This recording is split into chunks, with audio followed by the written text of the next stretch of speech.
नमस्कार। अडेगा एजुकेशन में आपका स्वागत है। काफ़ी सारे ऐसे स्टूडेंट होते हैं जब वो मैट्रिक पास कर लेते हैं तो उनके पास 3 ऑप्शन हो जाता है। या तो वो साइंस चूज़ करते हैं या फिर कॉमर्स चूज़ करते हैं और नहीं तो आर्ट सेलेक्ट करते हैं। अब यहाँ पे कुछ ऐसे स्टूडेंट होते हैं जो साइंस चूज़ करते हैं या फिर कॉमर्स चूज़ करते हैं।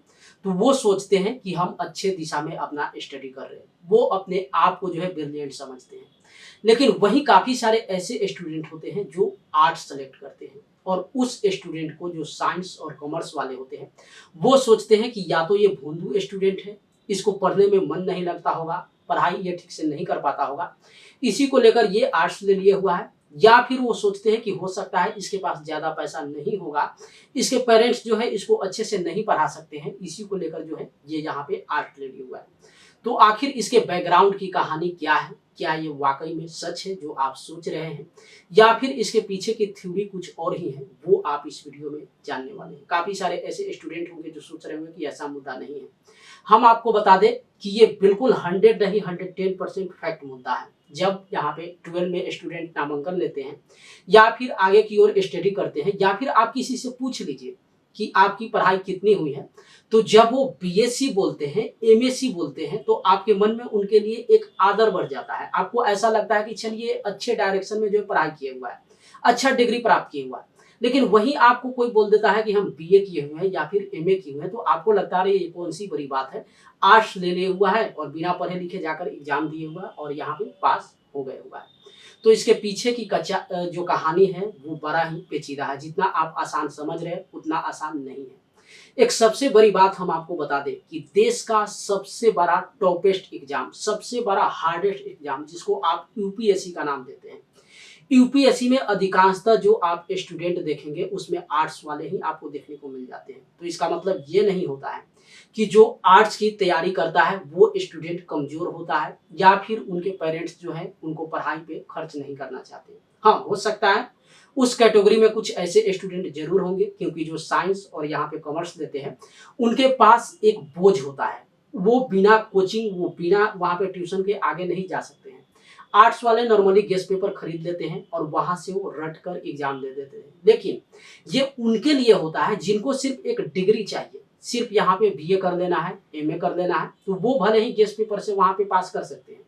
लेकिन जिनके मन में एक लक्ष्य है, जो मैट्रिक पास करने के बाद इंटर ले रहे हैं और बीए कर रहे हैं और वो सोच रहे हैं कि हमको यूपीएससी क्रैक करना है, तो ऐसा नहीं कि उनके पास भी यही होता है कि वो रट रहे हैं, बैकग्राउंड में वो काफ़ी स्टडी करते हैं और आपसे ज़्यादा वो मेहनत करते हैं।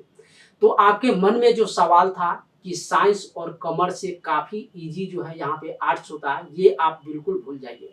उनका लक्ष्य कुछ अलग होता है। यहाँ पे ये तीनों कैटेगरी क्यों बन जाता है वो आप समझ लीजिए। जब आप 10वीं पास करते हैं तो आपके पास एक सिस्टम हो जाता है, आपको सोचना पड़ता है कि अब आगे हमको करना क्या है। जब शुरू में स्कूल में आप नामांकन लेते हैं क्लास 1 से लेकर 10 तक, तो सिर्फ आप एक स्टडी करते जाते हैं और ऊपर की ओर कक्षा में बढ़ते जाते हैं। 1, 2, 3, 4, 5, 6 इस तरीके से 10 तक जाते हैं। तो वहां तक आपके पास एम नहीं होता है। लेकिन जब आप जैसे ही 10 क्लियर करते हैं, अब आपको एक डिसीजन लेना पड़ता है कि आपको आगे करना क्या है, बनना क्या चाहते हैं। अगर किसी को सीए बनना है, चार्टर्ड अकाउंट करना है, तो उसके लिए उसको कॉमर्स ही लेना पड़ेगा। वो आर्ट्स लेके सीए नहीं बन सकता है। तो उसके पास एक मजबूरी है कि अगर सीए बनना है तो भैया आपको वहां पे कॉमर्स लेना ही होगा। लेकिन वहीं पे अगर किसी को मेडिकल की तैयारी करना है या फिर इंजीनियर बनना है, तो उसके पास भी एक मजबूरी है कि उसको साइंस ही लेना होगा। वो साइंस अगर नहीं लेगा तो इंजीनियर या फिर डॉक्टर नहीं बन सकता है। ठीक उसी तरीके से आर्ट्स का भी एक अपना कॉन्सेप्ट होता है। तो यहाँ पे जो लोग भी सिविल सर्विसेज करते हैं, एक और आपके मन में सवाल चल रहा होगा कि क्या यूपीएससी में जो स्टूडेंट होते हैं वो आर्ट्स वाले ही होते हैं? ये सोचना बिल्कुल यहाँ पे गलत होगा।